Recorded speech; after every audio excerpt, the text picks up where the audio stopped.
So, good evening to all of you. And again, it's great having you all with us on this evening. This is the seventh in this eight series, and we are looking at the subject of homosexuality from a biblical perspective. And so what we've wanted to do, or what we've tried to do during this period of time, is we have tried to look specifically as to what does the Bible say on the subject of homosexuality, reminding you that the Bible does not use the word homosexual.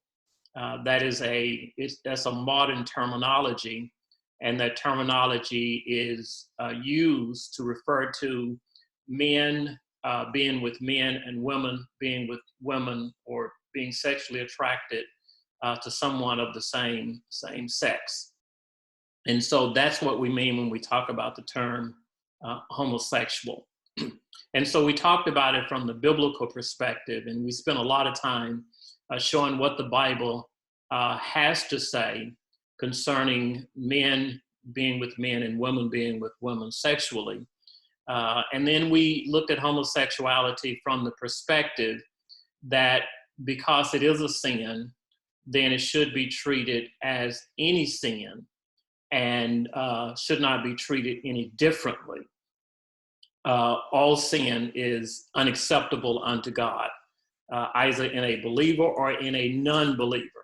And so the emphasis was on homosexuality from the perspective of looking at it as a sin. And then on last week, what we did is we closed out by talking about how the church should respond towards someone who is a homosexual. And so what we shared with you based upon the biblical text is the way that Christians should respond to someone who's a homosexual is, number one, should love them. Scripture teaches us that as the body of Christ, as the representative of Christ, we should function in a loving manner towards all people, no matter what their behavior might be.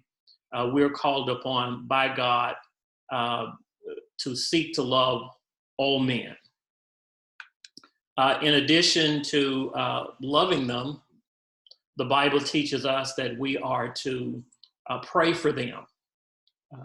The Bible says that men are to always pray.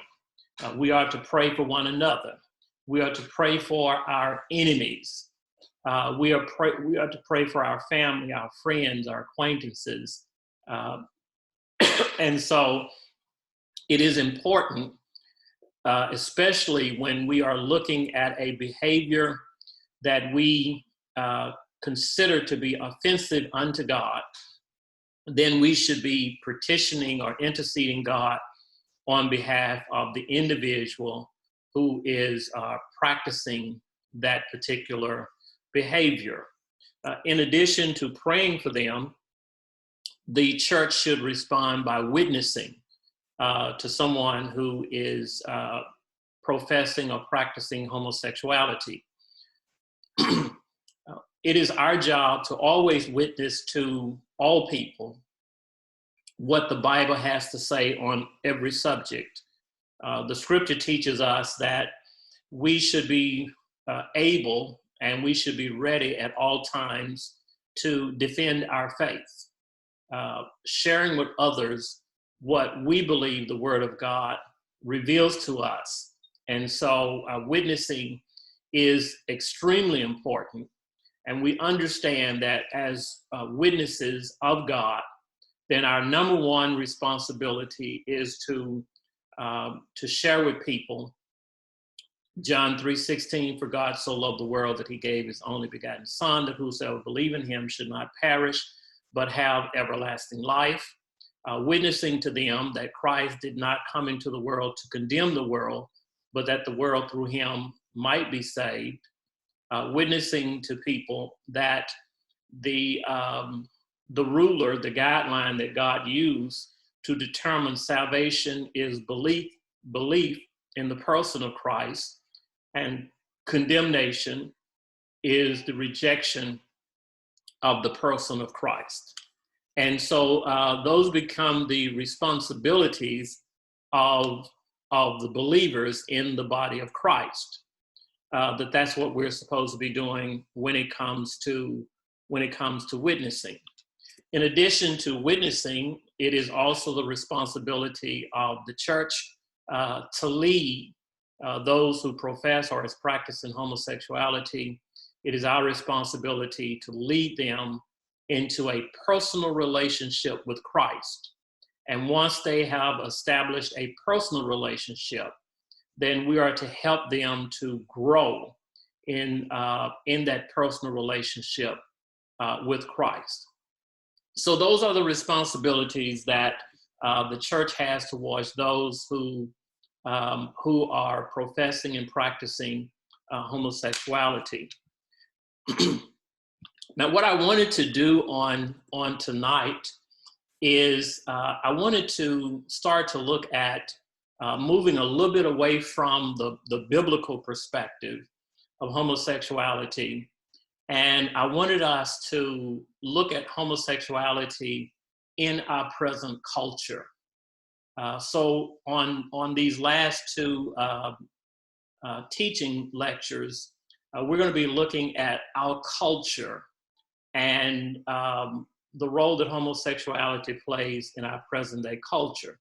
And I think that that's very important and very relevant, because now we're talking about the practicality of homosexuality as how it relates and how it impacts the life of believers and non-believers alike.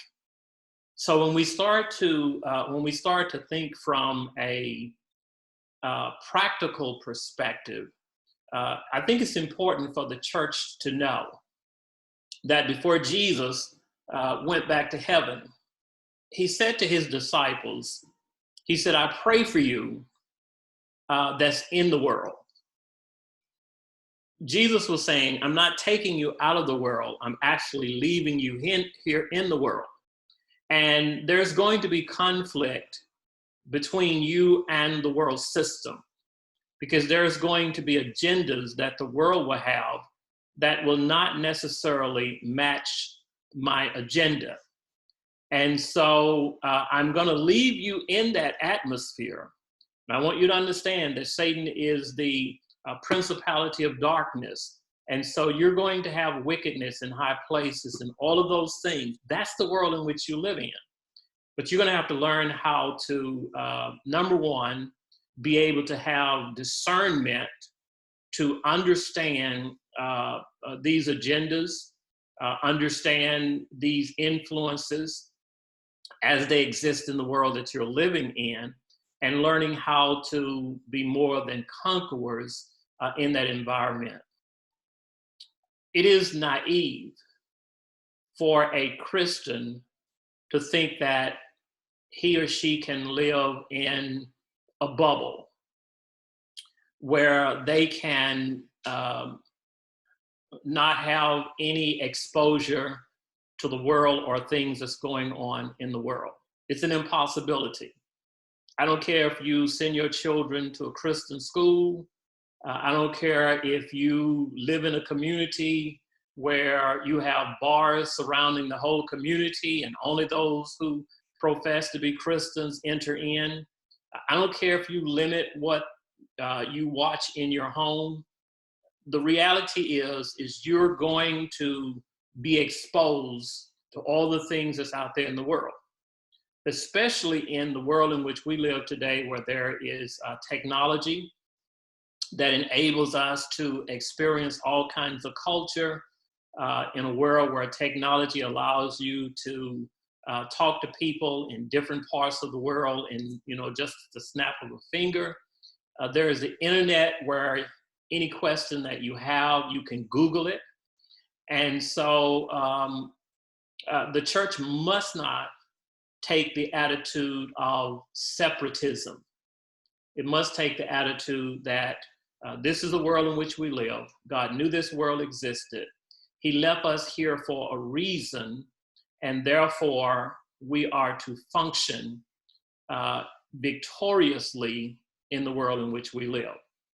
So the reality of homosexuality is that there is a homosexual agenda. And so I want to start talking tonight about the homosexual agenda.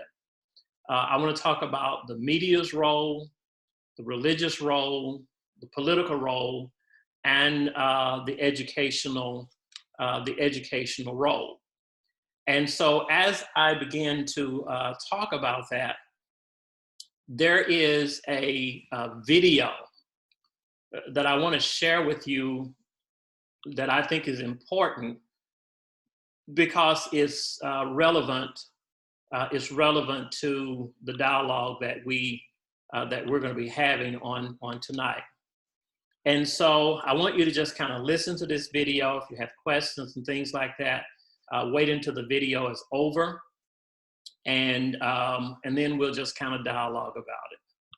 Let's talk about our no-fee guarantee. At Rainwater, Holt, and Sexton, we believe every injured person who needs a lawyer should be able to get one.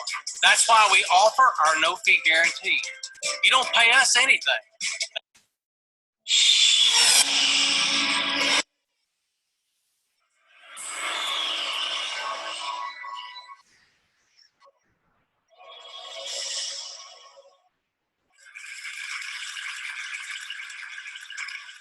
When I was about 16 years old, I can remember flipping through channels at home during summer vacation, looking for a movie to watch on HBO.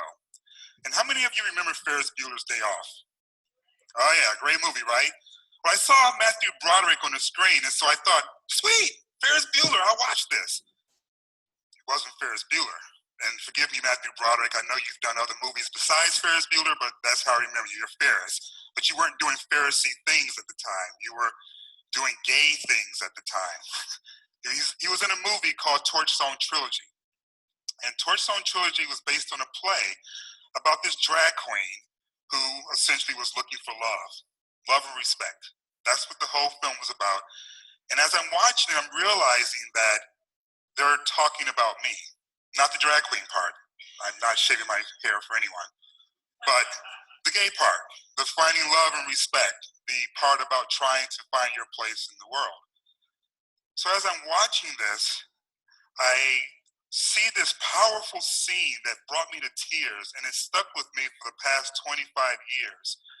And it's this quote that the main character, Arnold, tells his mother as they're fighting about who he is and the life that he lives. There's just one more thing you better understand. I've taught myself to sew, cook, fix plumbing, build furniture. I can even pat myself on the back when necessary. Also, I don't have to ask anyone for anything. There's nothing I need from anyone except for love and respect. Anyone who can't give me those two things has no place in my life. I remember that scene like it was yesterday. I was 16, I was in tears, I was in the closet, and I'm looking at these two people, Ferris Bueller and some guy I've never seen before, fighting for love. When I finally got to a place in my life where I came out and accepted who I was and was really quite happy, to tell you the truth. I was happily gay, and I guess that's supposed to be right because gay means happy too. I realized that a lot of people weren't as gay as I was, gay being happy, not gay being attracted to the same sex. In fact, I heard that there was a lot of hate and a lot of anger and a lot of frustration and a lot of fear about who I was and the gay lifestyle. Now, I'm sitting here trying to figure out the gay lifestyle. And I keep hearing this word over and over and over again, lifestyle. I've even heard politicians say that the gay lifestyle is a greater threat to civilization than terrorism. That's when I got scared. Because I'm thinking, if I'm gay and I'm doing something that's going to destroy civilization, I need to figure out what this stuff is, and I need to stop doing it right now. So I took a look at my life, a hard look at my life, and I saw some things very disturbing.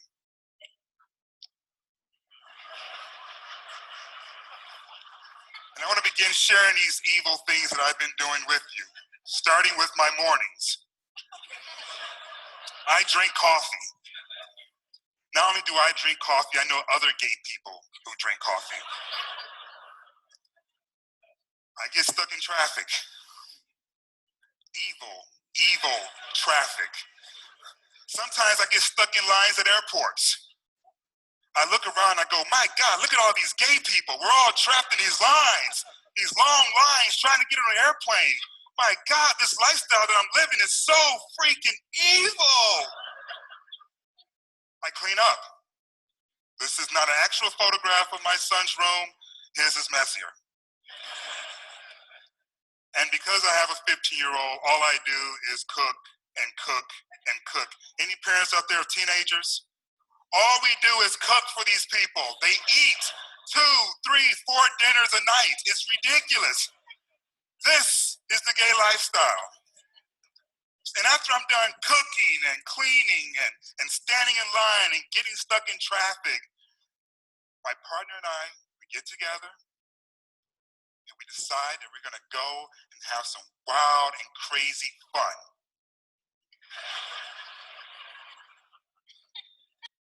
We're usually in bed before we find out who's eliminated on American Idol. We have to wake up and find out the next day who's still on because we're too freaking tired to hear who stays on. This is the super duper evil gay lifestyle. Run for your heterosexual lives, people.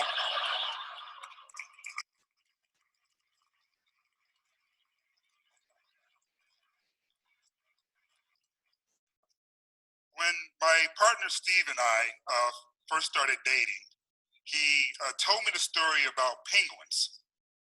And I didn't know where he was going with it at first. He was kind of a little bit nervous when he was sharing it with me. But he told me that when a penguin finds a mate that they want to spend the rest of their life with, they present them with a pebble, the perfect pebble.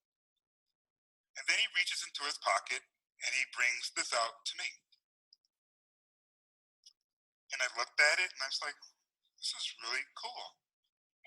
And he says, I want to spend the rest of my life with you. So I wear this whenever I have to do something that makes me a little nervous, like, I don't know, a TEDx talk. I wear this when I am apart from him for a long period of time. And sometimes I just wear it just because. How many people out there are in love? Anyone in love out there? You might be gay. Because I too am in love, and apparently that's part of the gay lifestyle that I warned you about.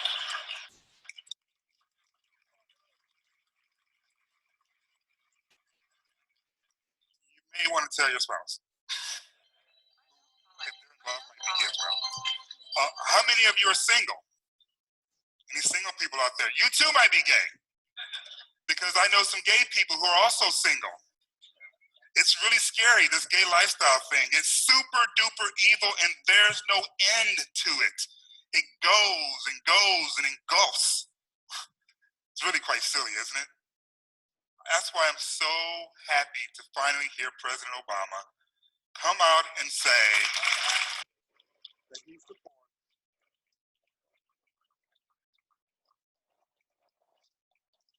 supports marriage equality. It's a wonderful day in our country's history. It's a wonderful day in the globe's history to be able to have an actual sitting president say enough of this. First to himself, and then to the rest of the world. It's wonderful. But there's something that's been disturbing me since he made that remark just a short time ago. And that is apparently, this is just another move by the gay activists that's on the gay agenda. And I'm disturbed by this because I've been openly gay now for quite some time.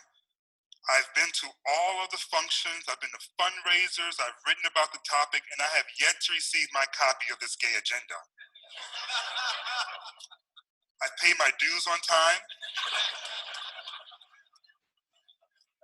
I've marched in gay pride flags, parades, and the whole nine, and I have yet to see a copy of the gay agenda. It was very, very frustrating. I was feeling left out, like I wasn't quite gay enough.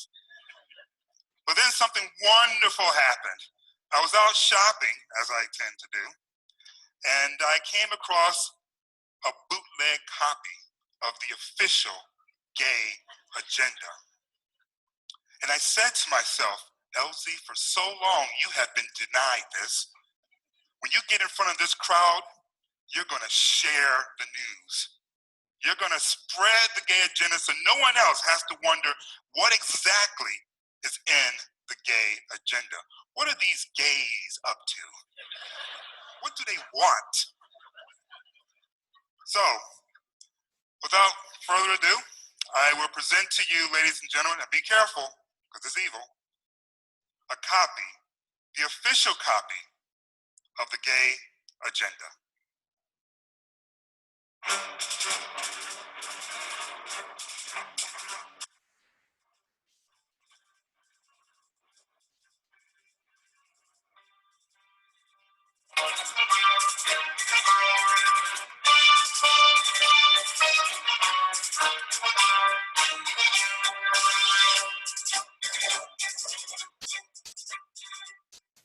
Gay agenda, people.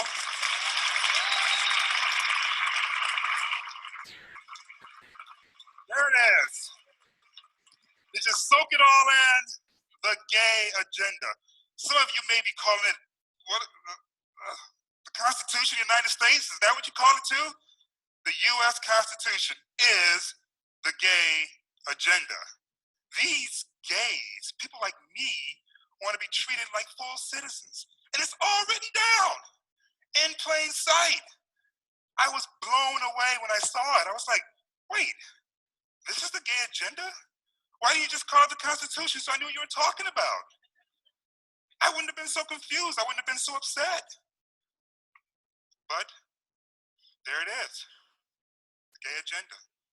Run for your heterosexual lives. Did you know that in all the states where there is no shading, that people who are gay, lesbian, bisexual, or transgender can be kicked out of their apartments for being gay, lesbian, bisexual, or transgender? That's the only reason that a landlord needs to have them removed, because there is no protection from discrimination of GLBT people. Did you know in the states where there's no shading that you can be fired for being gay, lesbian, bisexual, or transgendered? Not based upon the quality of your work, how long you've been there, if you just if you're gay, lesbian, bisexual, or transgender. All of which flies in the face of the gay agenda, also known as the U.S. Constitution. Specifically, this little amendment right here. No state shall make or enforce any law which shall abridge the privileges or immunities of citizens of the United States. I'm looking at you, North Carolina, but you're not looking at the U.S. Constitution. This is the gay agenda, equality.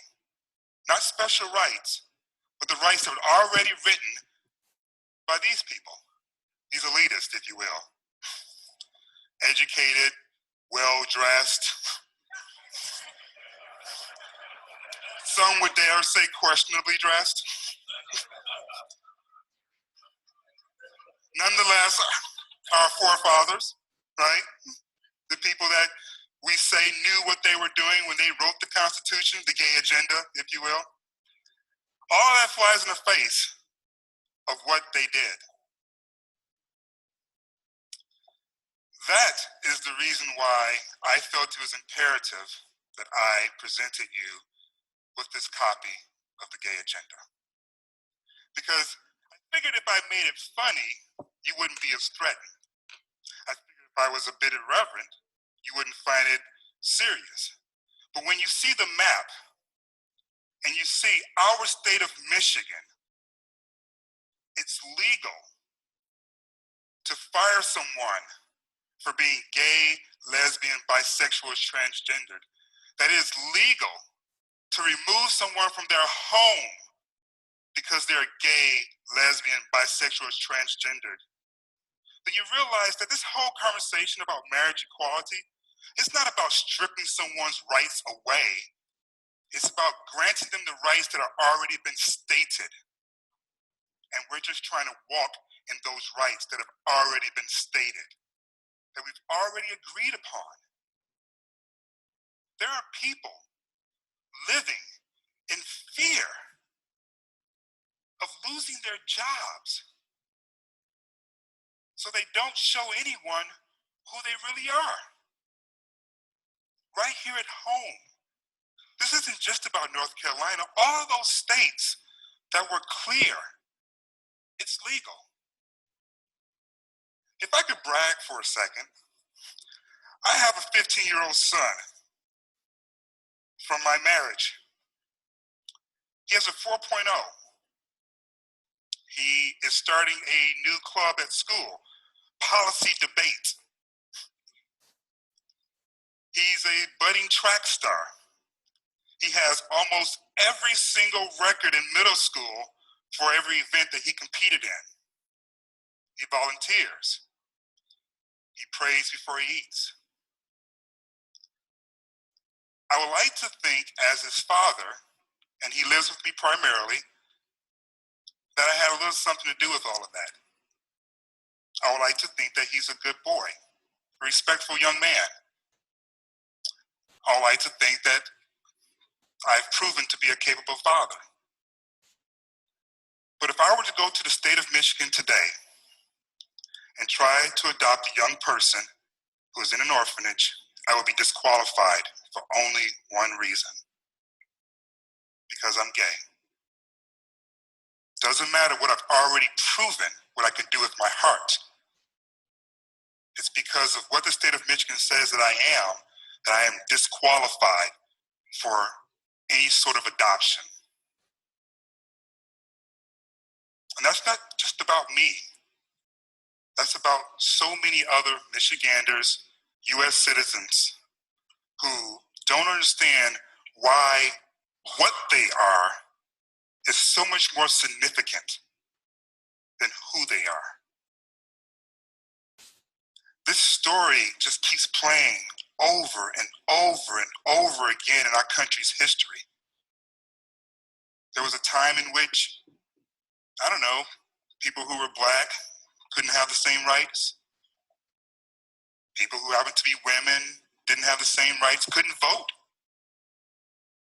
There was a point in our history in which if you were considered disabled, that an employer could just fire you before the Americans with Disabilities Act.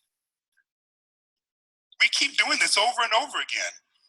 And so here we are, 2012, gay agenda, gay lifestyle, and I'm not a good dad, and people don't deserve to be able to protect their families because of what they are, not who they are. So when you hear the words gay lifestyle and gay agenda in the future, I encourage you to do two things. One, remember the US Constitution. And then two, if you wouldn't mind looking to your left, please. Look to your right. That person next to you is a brother, is a sister, and they should be treated with love and respect. Thank you.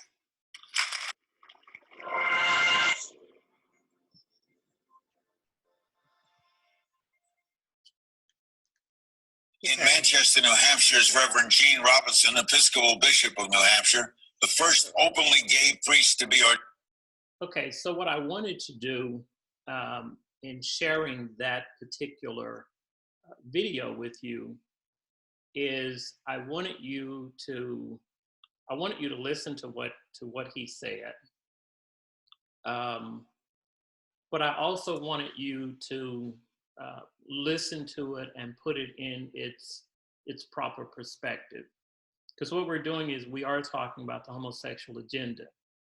Now, what he did in his presentation, he presented it as if there is actually no homosexual agenda. And that's not a true statement. It is.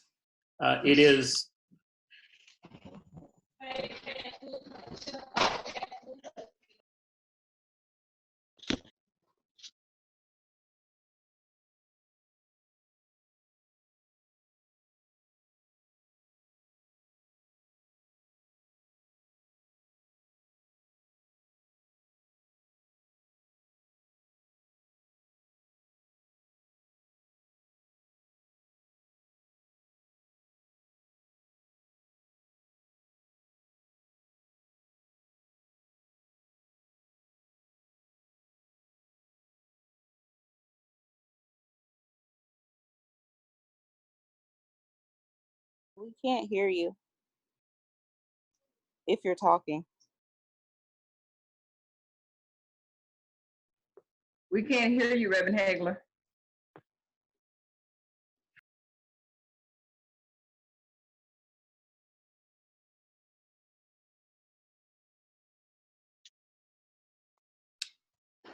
Okay, can you Can't all hear you. can you all hear me Can't now? hear you. Yeah. Okay.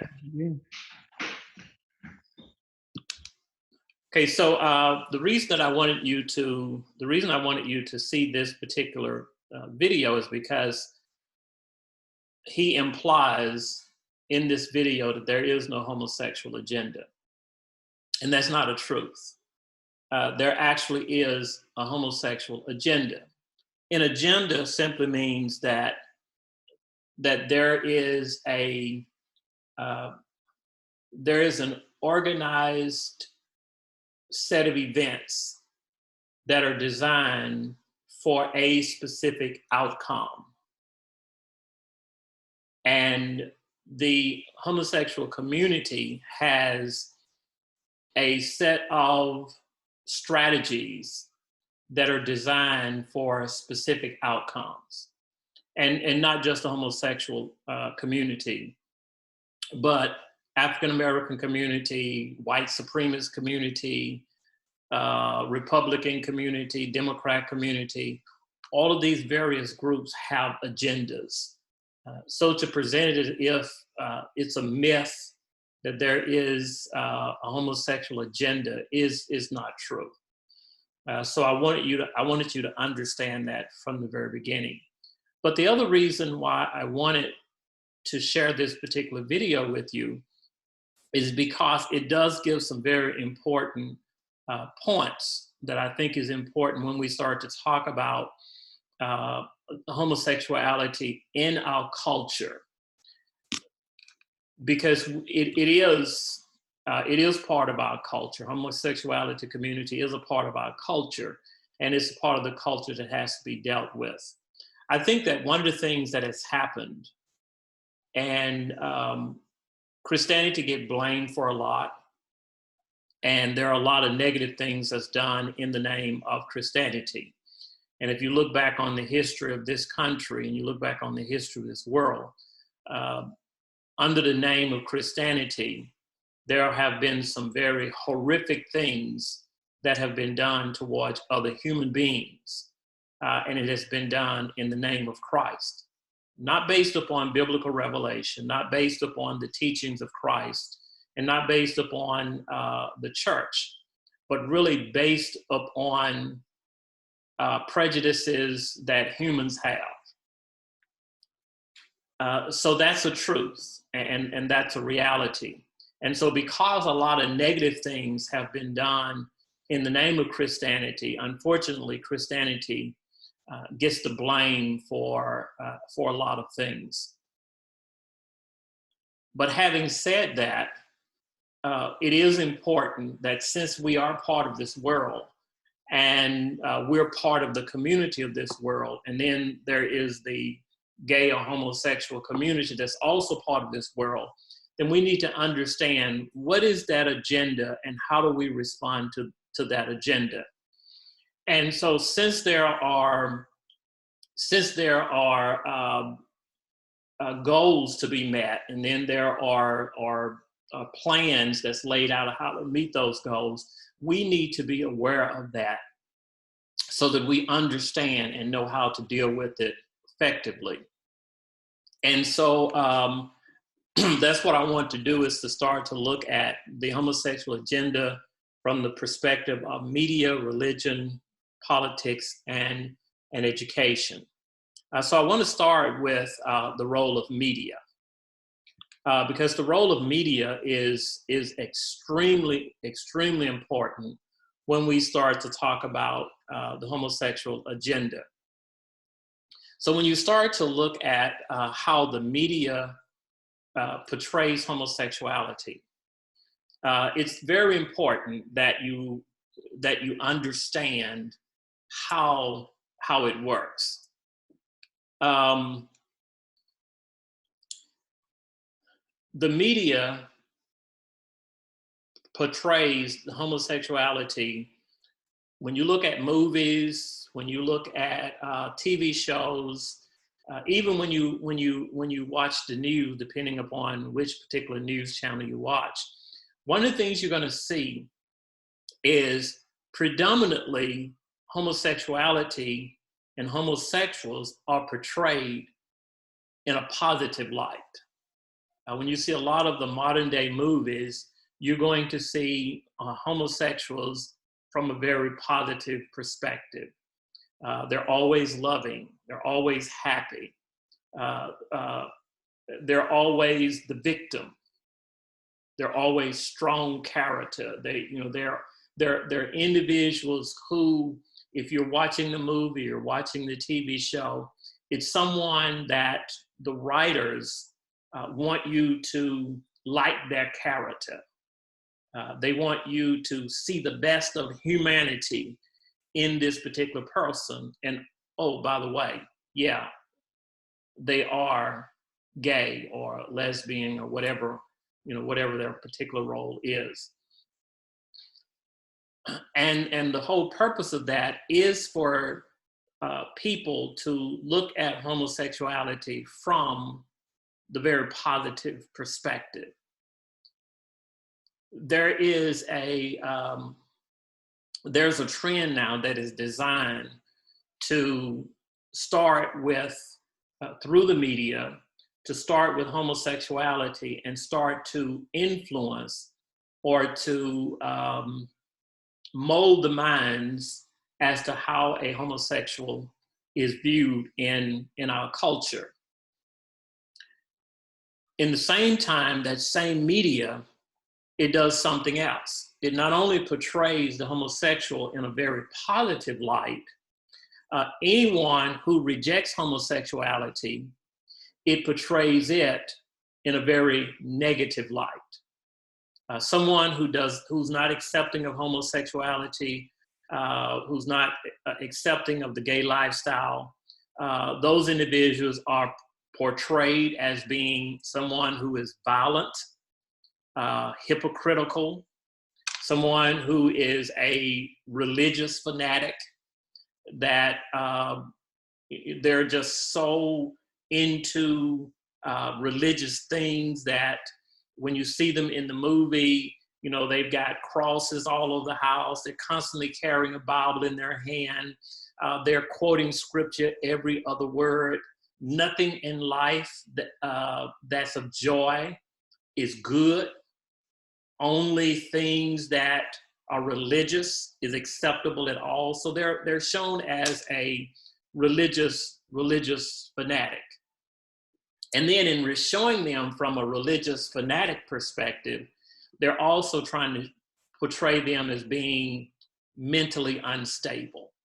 That these are individuals who are so delusional in their religiousness that they are psychologically unbalanced.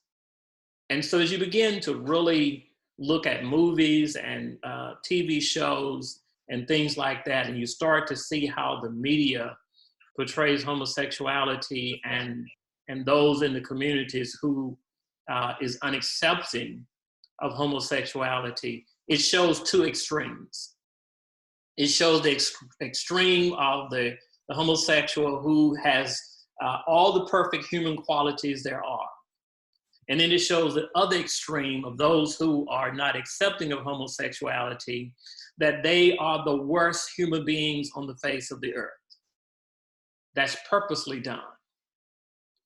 Because if you're someone who is not accepting of the homosexual lifestyle, if you're not accepting of men being with men sexually and women being with women sexually, then you are looked upon as being on that extreme of the worst kind of human there is. Or if you are someone who believes in same-sex marriage, that you believe in homosexuality, then you're on that other extreme. You're just great character, you're loving, you're kind, you're accepting, you're all these positive traits. And so you have these two extremes that's being presented by the media, so that people who, those of us who are Christians, we have to say, I'm way over here, or I'm way over here. And the reality is that neither one of those are true pictures of either Christians or homosexuals. Neither one of those are true pictures. Now, is there some truth to both of those areas? Yeah, there are people who are homosexuals who have some good qualities. There are people who profess to be Christians who have some terrible qualities. Now, those qualities, however, is not the issue. The issue is homosexuality. And when you start talking about the issue of homosexuality and its agenda, one doesn't become a saint because they are homosexual, nor do one become a demon because they are not pro-homosexual. And so that's important for us to understand. And the media does not do that. The media does the portrayal of one who is the homosexual saint and the other one who is the hypocritical, hatred, fear-mongering, homophobic saint. And again, that's not the real makeup of society, but it is how people want society to be seen. The other thing about when you start talking about the media and homosexuality, the media is more and more portraying homosexuality in such a way that it is designed to influence the cultural attitude towards homosexuals. There's an article that I read that was done by a group of scientists, and I'll just share a little bit of this with you. It says one of the most talked about moments from the hit TV show Glee was when Bland declared his love for Kurt, and then they kissed. Glee is just one of many popular shows on television right now that feature a gay character. Those characters aren't just entertaining us, they're changing America's attitude towards homosexuality. And this article goes on and it talks about the various TV shows that had characters who played or who were gays, and how those characters were written and designed in such a manner to change how Americans looked at homosexuality. Grey's Anatomy, Will and Grace, just to name a few of the TV shows that introduced Americans to homosexuals and presented them in such a light that it was designed for Americans to fall in love with those particular characters. And so that was part of the agenda. And that is growing more and more and more today, where you're seeing more and more TV shows that are designed to influence the mindset of the American public concerning homosexuality. I want to share another clip with you, because when you start to look at what your children, what your grandchildren are going to be watching, even what those of us who are adults, what we're watching, we have to understand that the media has an agenda, and that agenda is to change how we view homosexuality. And so this video that I'm going to share with you, very short video, it talks about homosexuality from the perspective of how it impacts children.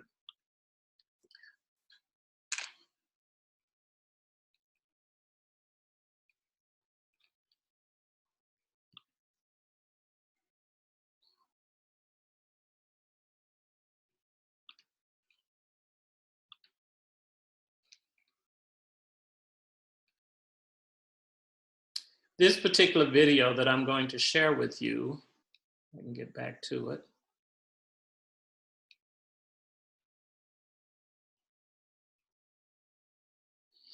This is from the Disney Channel.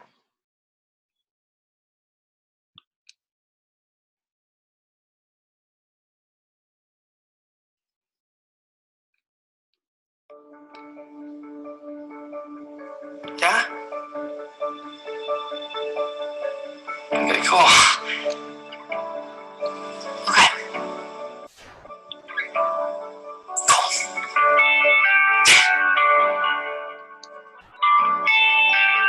Oh, this is awful. Dude, I told you to skip the gefilte fish. I didn't expect this to be the hard part.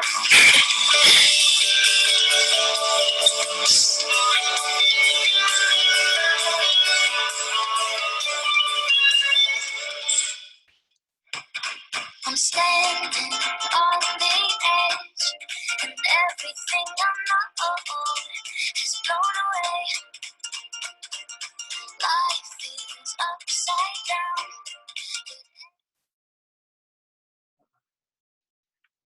Let me see if I can get this to go back.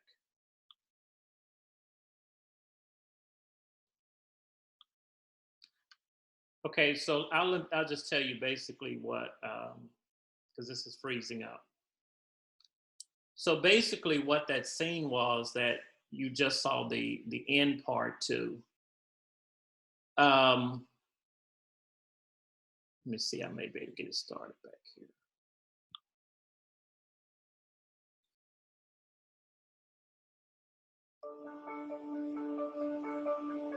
Yeah? Okay, cool. Okay, cool. Okay.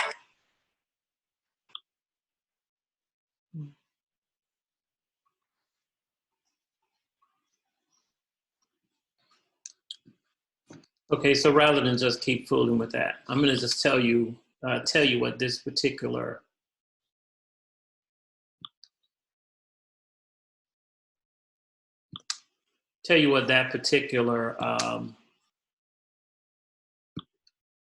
video was about.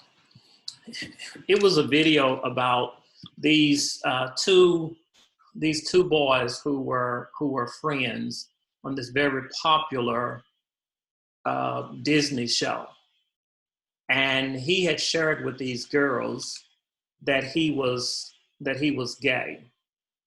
And so in sharing with these girls that he was gay, he wanted to tell his friend, and they had convinced him, you know, it's going to be fine. Just go and tell him; he'll understand. Everything will be fine. And so, in that particular clip, he tells his friend at this dinner that he's gay, and the friend responds, "Oh, that's no big deal. You know, it's no big deal. It doesn't matter. It has no effect upon us one way or the other." And so they all end up at the end hugging and being supportive of each other. That was kind of the whole purpose of that entire episode from the Disney show. Now, the reason that I bring that up is because I want you to imagine that you have young children who watch Disney, and as they are watching Disney, and it's influencing their thought process and how they interact with others and all of that, that they are being told by the media, Disney in this particular case, that it's okay. It's okay to be gay. It's just natural, and it shouldn't be something that should affect you one way or another. So that was kind of the purpose and the agenda of that. The other thing is that as you began to look at movies, the Marvel characters, the X-Men and the Avengers and all of those superheroes, there is a whole line of superheroes in the Marvel characters that's gay. And so what you're beginning to see, or what your children are beginning to see, is that these superheroes, these people with supernatural powers, that they are gay, and they are the good guys that's fighting against the bad guys. And so just like when we were children and we saw Superman and he became our hero, or we saw Batman and we wished that we had his powers and his abilities and all of those things, then children, as they begin to see these characters, then they want to become like them. And so that's part of that whole agenda, that whole mindset of, you know, this is how we influence thinking. Now, am I saying don't allow your children to watch Disney? No, I'm not. Am I saying do not allow your children to watch Marvel or any of those characters? No, I'm not. Nor am I telling you not to. What I'm telling you is that it is important for you to understand that they are going to have an impact, or is going to influence how one looks at certain people, lifestyles in the culture in which you live. And so if your children are going to be watching the Disney Channel or Cartoon Channel, and I can just go on and on and on of the exposure that they're going to have in the media in the area of seeing homosexuality from a positive perspective, what I really want you to understand is that because they spend so much time in the media, and the media is influencing their thinking, you need to make sure that you are also influencing their thinking, that you are actually sitting down and having conversations about what is right and what is wrong, what is acceptable and what is non-acceptable, what's real and what's not real. And so those are the kinds of conversations that you need to have, so that you also have an influence upon the thinking of the children, the young people that's in your life. Okay, so that's kind of where I wanted to spend tonight, just looking at the homosexual agenda from the perspective of the media. We're going to look at it from the perspective of religion and politics and education as we close out on next week. But I thought it was important that you listen to that video, and also look at what's going on as far as entertainment is concerned, and understand the influence and the impact that the media has upon our present day society. Okay, so what I'm going to do now at this time is I'm going to give you an opportunity to ask any questions that you may have. And so on tonight, remember what we're going to do is we're going to do something a little different. Rather than me unmuting everyone, I have changed the settings so that you can unmute yourself, and then you can ask the questions that you have. And then once you have asked your question, then we're asking that you would go back and then mute yourself so that it will not drown out the answer for other people. So if you have questions at this time, you can now unmute and ask any question that you have.